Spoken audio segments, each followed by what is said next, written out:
Au sommaire ce mois-ci sur Chibero Telebista, la nouvelle enseigne Orthopédie sous le Tine à Mauléon nous ouvre ses portes. Un reportage sur la chasse à la bécasse et chiens d'arrêt.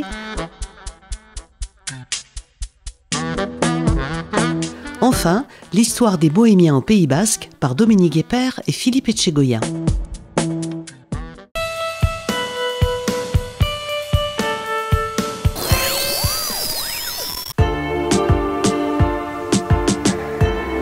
Notre reporter Marie-Cécile est allée à la rencontre de Christelle Dichary dans son nouveau cabinet d'orthopédie à Mauléon. Bonjour Christelle. Bonjour Marie-Cécile. C'est quoi l'orthopédie? Alors l'orthopédie c'est un vaste sujet. Ça permet d'appareiller de la tête aux pieds. Donc j'interviens sur toutes les articulations du corps humain. Ça dépend en fait si vous avez mal à la cheville, vous êtes blessé, ou si vous avez un problème d'arthrose à la main, ou si vous avez eu un petit accident de voiture qui vous a provoqué un coup du lapin, et donc là je vais vous mettre un collier cervical. Mais ça peut être voilà, toutes les articulations du corps. Et quelles sont les démarches que je dois faire pour bénéficier de vos services? Alors il y a plusieurs façons de venir me voir. Vous pouvez venir me voir directement pour un conseil. Vous pouvez être adressé par votre médecin et venir directement avec une ordonnance. Et dans ces cas-là, je vais vraiment suivre ce que demande le médecin.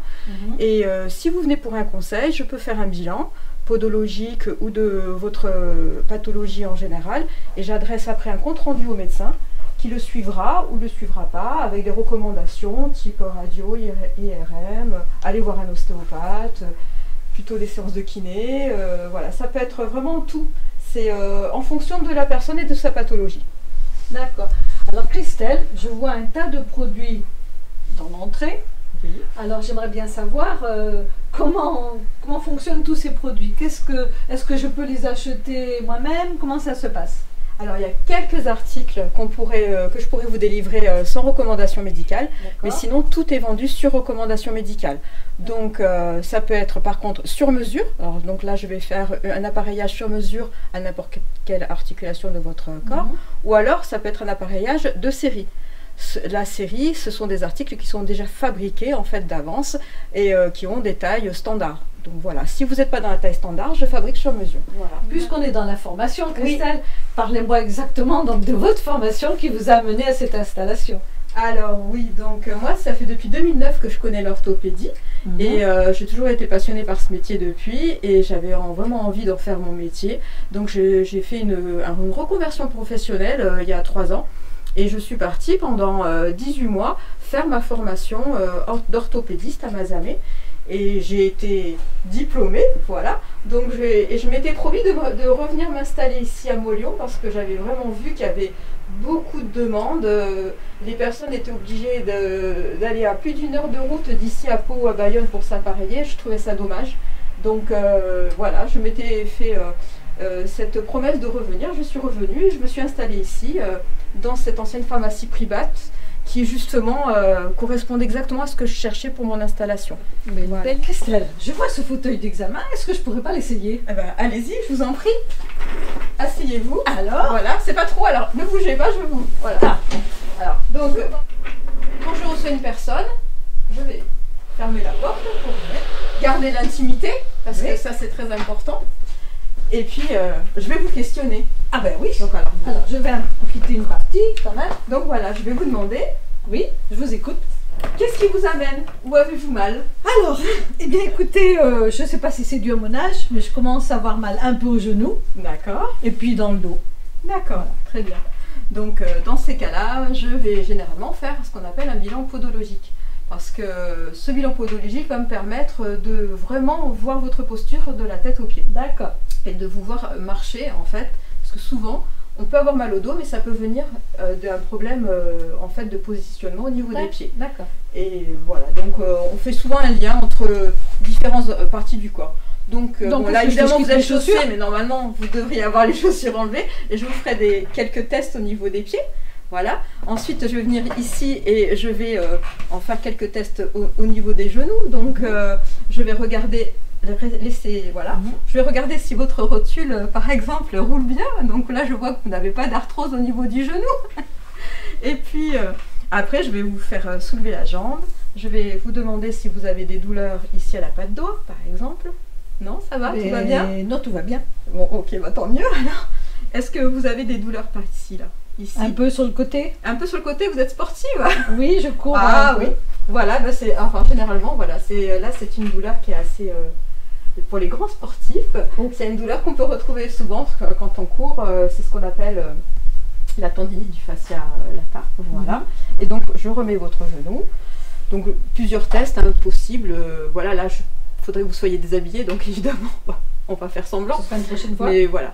Ensuite, je pourrais vous allonger et faire d'autres tests avec des mouvements qui ressemblent un peu aux mouvements de l'ostéopathie, mais qui ne sont pas de l'ostéopathie. Ce sont vraiment des tests pour moi qui vont déterminer là où vous avez mal. D'accord. Et ensuite, avec ce qu'on appelle l'anamnèse, donc l'interrogatoire, je vais pouvoir déterminer le mieux pour vous.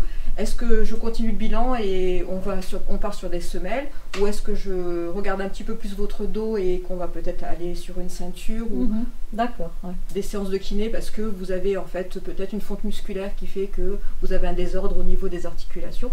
Voilà, c'est des choses qui peuvent arriver. Mais si vous faites du sport, je pense que ça doit aller. D'accord. Voilà. Donc du coup, vous pouvez descendre si vous voulez d'un côté ou de l'autre. Voilà.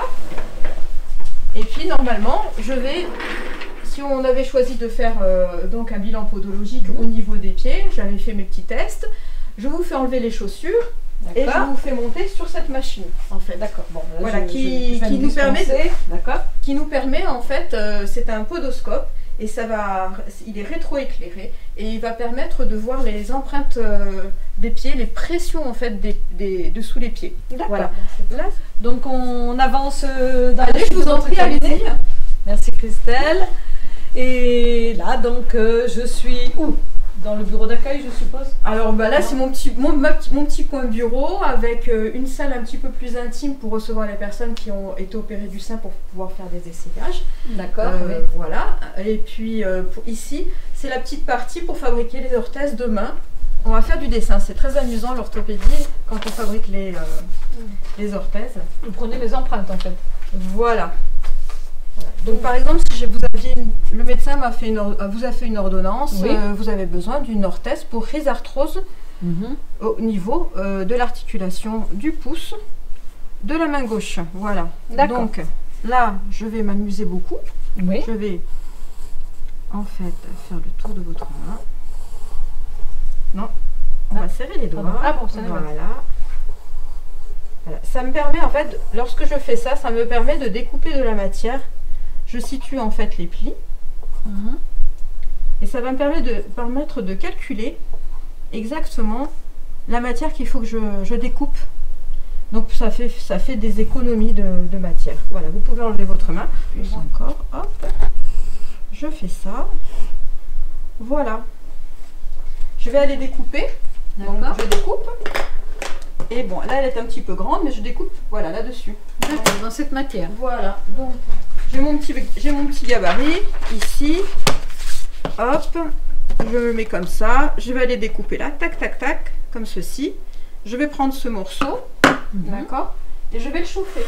On va s'imaginer que, voilà. Que vous l'avez découpé. Voilà, que j'ai découpé, que j'ai fait réchauffer.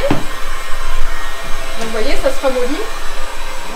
Première étape, ça donne à peu près ça. Donc évidemment, c'est pas le vôtre, mais oui. Voilà, ça donnera à peu près ça. Voilà, ça me permet d'être active toute la journée avec... Voilà. Alors Christelle, vous allez me montrer votre atelier. Eh bien, suivez-moi. Je vous suis. Suivez-moi.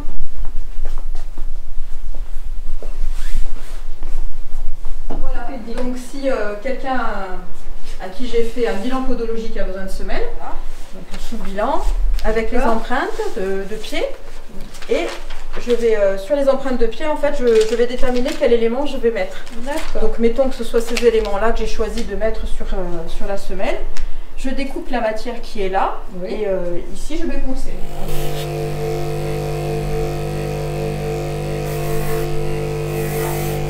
Ces semelles, Christelle, c'est pour une malformation du pied ou c'est pour... Pas spécialement, en fait, c'est des personnes qui ont, par exemple, vous avez mal au dos, mais on s'aperçoit en faisant le bilan podologique Et le bilan postural, que en fait ça vient de vos pieds qui sont mal positionnés, qui ont...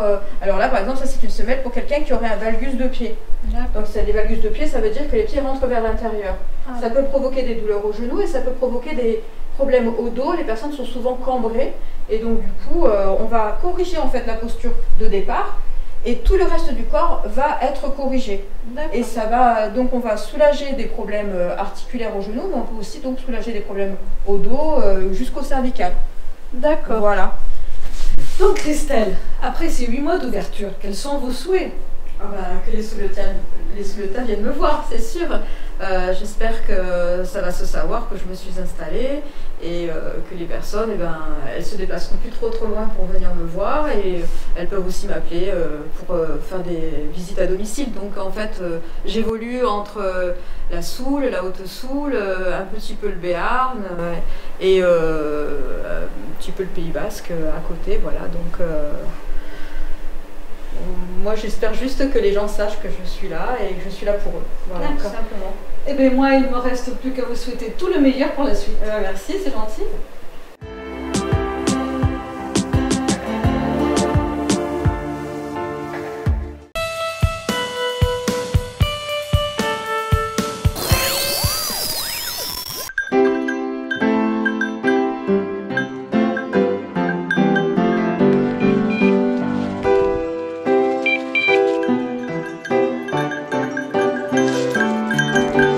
Reportage de chasse sans fusil. La chasse était fermée tout ce mois de novembre en cette période particulière. Chibero Telebista a pris quelques images de la chasse à la bécasse dans nos magnifiques paysages sous le thym et a rencontré des passionnés de cette pratique bien spécifique, accompagnés de leurs chiens d'arrêt qui jouent un rôle primordial dans cette quête de l'oiseau migrateur. Pierre Echemaite est un de ces bécassiers qui affectionne particulièrement cette chasse.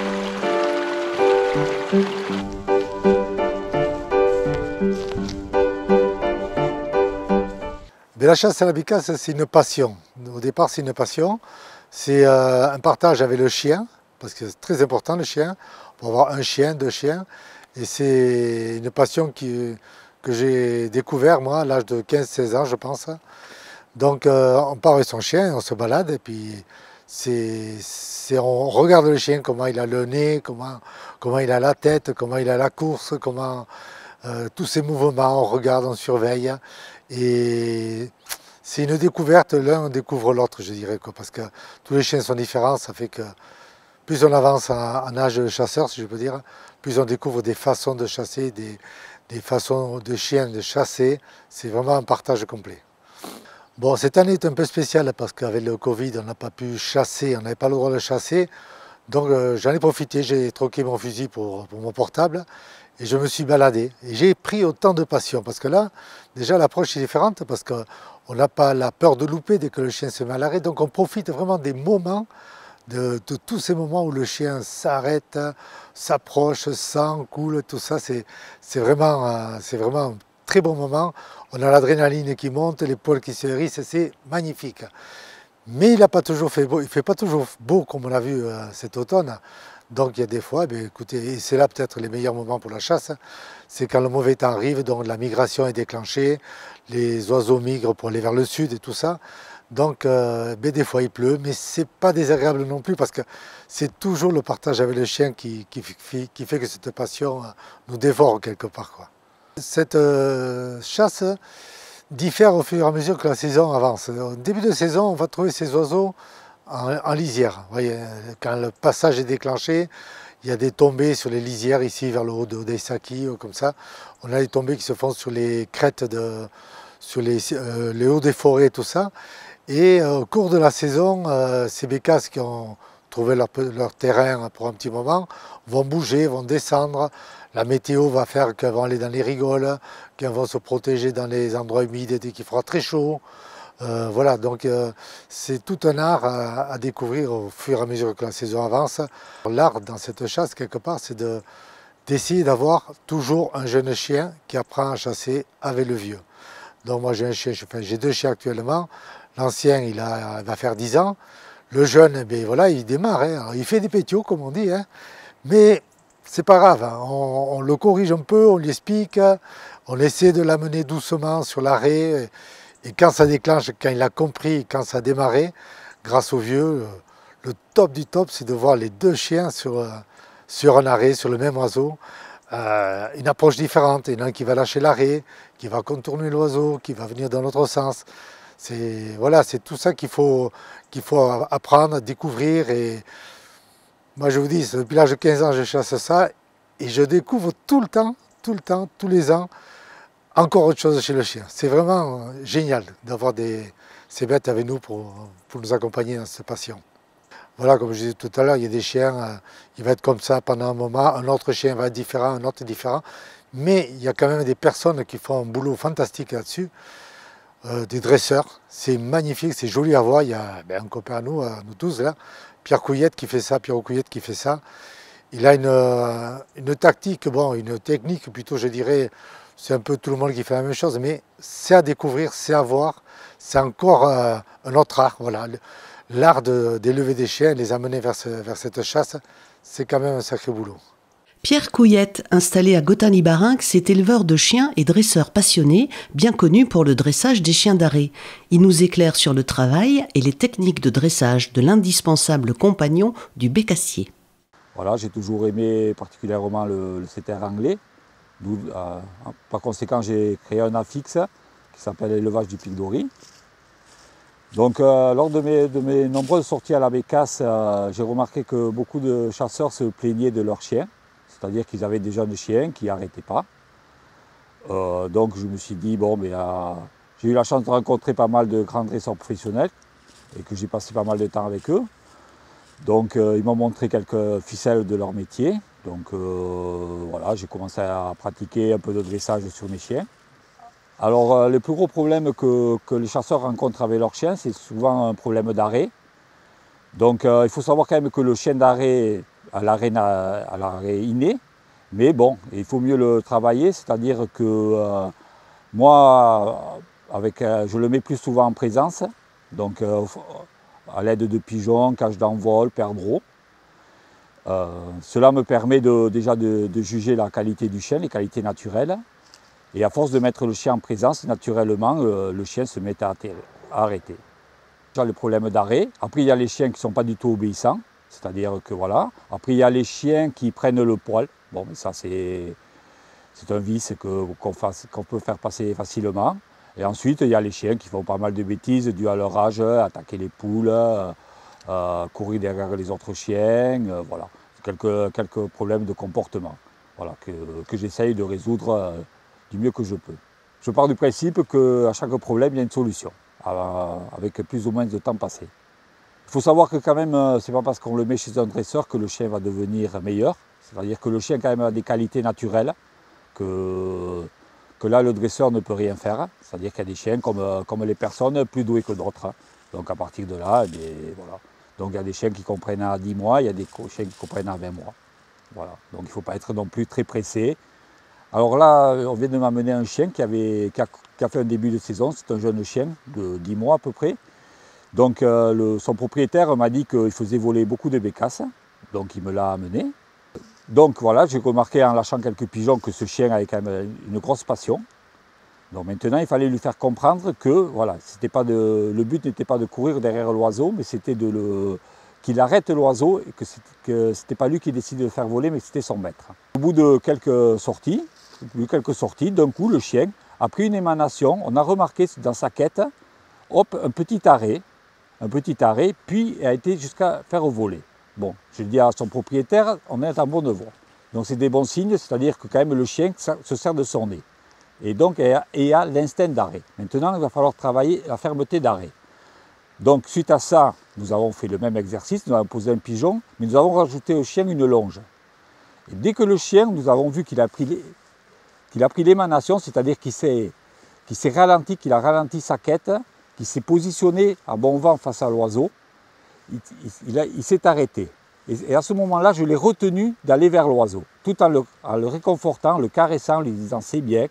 Et une fois qu'il avait pris bien l'arrêt, j'ai déclenché l'oiseau. Nous avons répété ça plusieurs fois.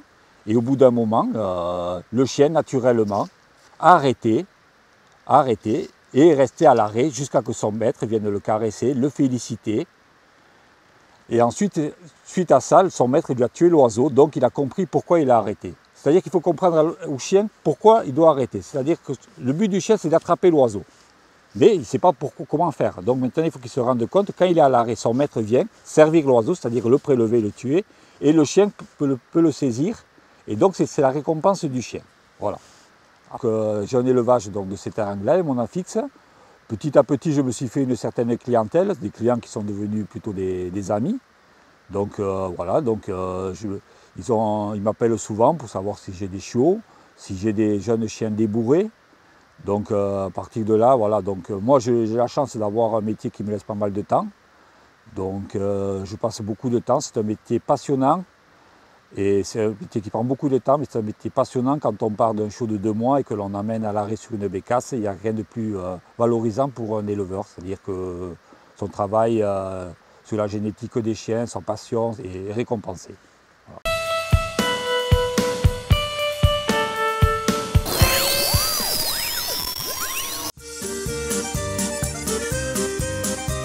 Pour terminer, Chibero Telebishta vous amène à la découverte des bohémiens qui ont longtemps été présents en Soule et que l'on retrouve depuis toujours dans les mascarades. Les bohémiens ont traversé le temps, les générations et ont marqué leur présence en Pays Basque. Mais qui sont-ils?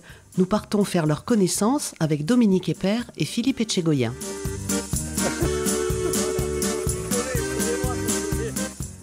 Philippe Etchegoyen. Egin hun. Egin hinikez aipatu, libruska juntan hartu duzun, 2008an hartu duzun sujeta, bohamik Sibeuan. Mendikot eta gandainen hartin getutzu. Idauze bena, mendikot eta gandainen, edo bai, mendikot eta gandainen hartin, eta uheiz bazterrin, Erraiten alde ikusia nurtzien, bohamehoik, nunti horazien, eta nuiz instalatu dien Sibeun. Ordi nursie bohame hoik, etzitia hanitxe agin lautan hogeiote hymba gente, otan, familiak handi zutia, haurak biltzen zitza, nun instalatu itzien uheizbasterin generalin, edo ordi jarben bezala Bayonetipin han erekabasterin zutia. Geo nultik horazien, segurden gaizaduk gitanosia. He pasia ben hizkuntza eromintxela eta hua gitano hitzak hartzen zitia. Ordin gitano arraza zitia, bena aspaldin heben, Jacques de Belac aipatzen dik heben zela aspaldin, azken ikertzalek erraiten die hamabos gerementi urentzin, 1500 nola hentzio. Unatzen diela Sibeurat, eta berde moan manesidat bai. Ordin nun instalatu zien eranduzu uheiz bazterrin, ordin nula bizi zien.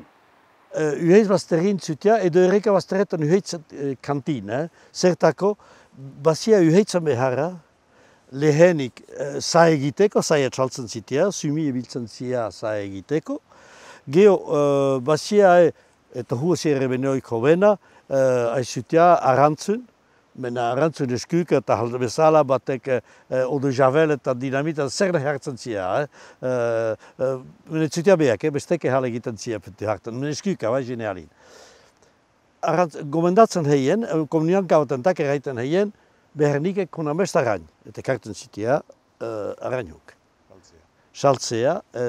Eta geho bazia biltzen zia, bai hale artetaik hartzen zia hantxe hortxe, ebaste gaizatipe liet, gero bekeraitan zia gu itzalin etxeko zan hanitzek ebasten ti, Goia gitzen duzu. Eta nun bizizien lo egiten eta nun... Bazitia bordelio eta kabandeli bat gaindainen arrokain zabala gaindaineko herrien alde gainin, bazia buhame familiak han, etxetipe eta txar bat, bordeli bat, bendine bazitia mendi altzukeko gaintin landan bazia borda bat, zeian eba etxe baren, bazitia etxetipeli bat. Tristek izutia, han bizi zutia albezala. Geho, zubupetan ebizi zutia, aseitzelaik ez espazien arrajuiteko hun, alozeko zubupin izan du beti buhamehan, fentu bat ez. Eta nula familiatu izutuzu, prefosta? Hau paketa. hau paketa fatalitas uste diat hamabi edo hamabost haurentako gehiena zia, eta etxeko beti aseitzutea, eta lehentze prezutegila junduk behan naien eta behazteko ardi eta batxe zia eteho, eta hartai gaztei jundu prezutegilat. Eta nula zutien siberotarreki harremanak, hun hartuik ziela untsa, ala mespetsatuik eta botitzen zien alez? Otaik, buhamek beti raiten zia aurrezila, eta aurrekeia sartzen zia oen gainetik. Baduk istoia, tiago horra izina kuntatzeko, baduk istoi ziarrik buhamen aurrekeia gainen. Et zutia, sahestuit zutia, bena ez osoki, buhame batekin burapate eratan hindustatin, buhame batekin kuntatzen zita gainen tarbatek, kubitatzen zutela buhamek arrainen jarte etxea. Biltzen zitia, ordin, han zutia, ez tiat uste rasismo zela, prefosta trifatzen zitia jentek buhamik. Bena buhamek jentik trifatzen zitia, baduk istoia ederrik hortan gainen ditege heben kontatuko, bena gogorki bardin igorten ostikatak. Huazia, bena hartuik zutia untsa, usteat auher bezala hartuik zutia, gesurter bezala hartu itzutia, asekai bezala hartu itzutia. Nule beharretaren. Etzitia apesak etxegitzen ahal heinin. Irukek etzitia etxegitzen ahal, eta ordin, ametxeta, hanitz jente zaharrek artikulo hoi egin ilaik, altaten ia, ezagutu zitien libatei, zahar libatei. Gazte demoa nuen ikusten zitien, etoek aipatzen zitadea buhamina eder bat, haeki dantzan ja untzik eta iziarrik ametsak egin zitiela hartan gainen. Eta buhamina, bazutian hona aite ederek eta ikusiaguk otan bezala, bena sustut, buhaminek nahi zien egiten ziea. Emaztik aski etxegit zutia, bena buhaminek hufutitzen zutia.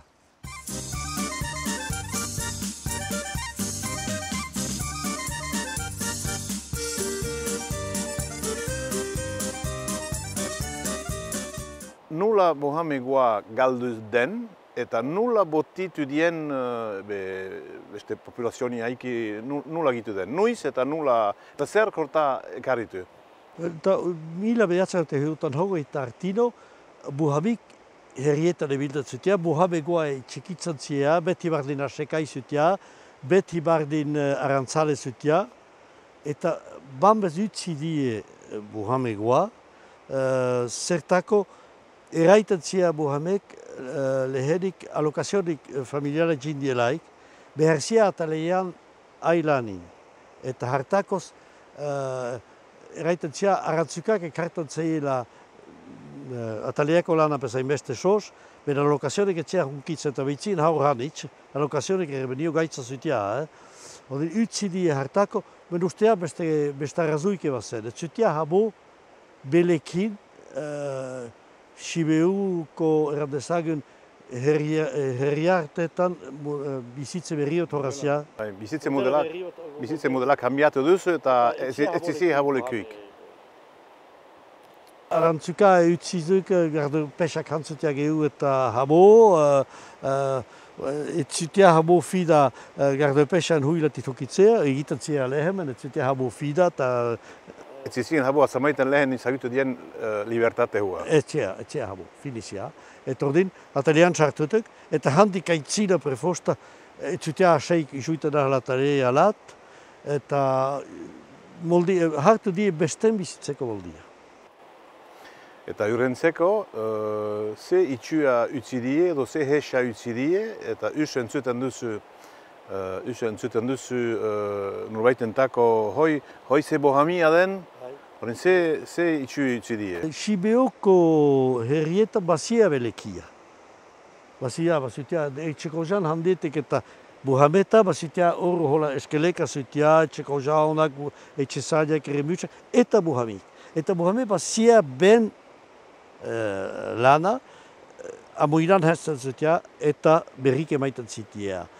Bazia, buhame batekin joitan hanitza burapaten edatea, juiten ahalintzat, buhamek kubitatzen zitia, gaindaineko buhame libatek sagarroia jata behitzutin, zigarri maite behitsutien, tuntza prestatzen, kubitatzen zitia buhame aizuk sagarroien jatea.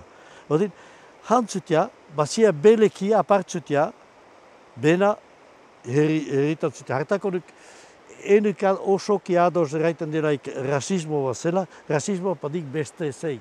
Ez duk rasistak ez dik bespetxatzen dienekin, janen, ez edanen, ez emazteta juen. Etxia, ehen konfiantzak egiten ahal bate, bena basekia, klarkia zutia, aurre bezala zutia, bena aurrekeia, bek galtatzen zia eta eraiten zia bek aurre zela. Hoi odin zer da buhami zati, eraiten ditugu, hoi buhamia duk, zer da buhami zati? Buhami zatia duk, eta horrek eredahidik buhami heket zila heimat untsikusi itzela, berlekin. Buhami zatia duk, kasik eradio plazagizon izatia, lagune txerkatzen di hekin izati, erri gingari, egiazki... Kalitate bat uzorri? Kalitate bat, egin buhame izatie kalitate bat. Txente eta bujuiten, arrolatzen nahi bezala? Prunki, arrolatzen eta badeki buhamekin batek izalaik, izala debeatuko. Odin hortan urentuko dizug, eskerrik hanitz, eta hitzordi emaiten deiziet beste aldi bat arte, Filipe Txubainenki beste zerbait aipa dezagun. Predikatzen aitzeko beti honuk.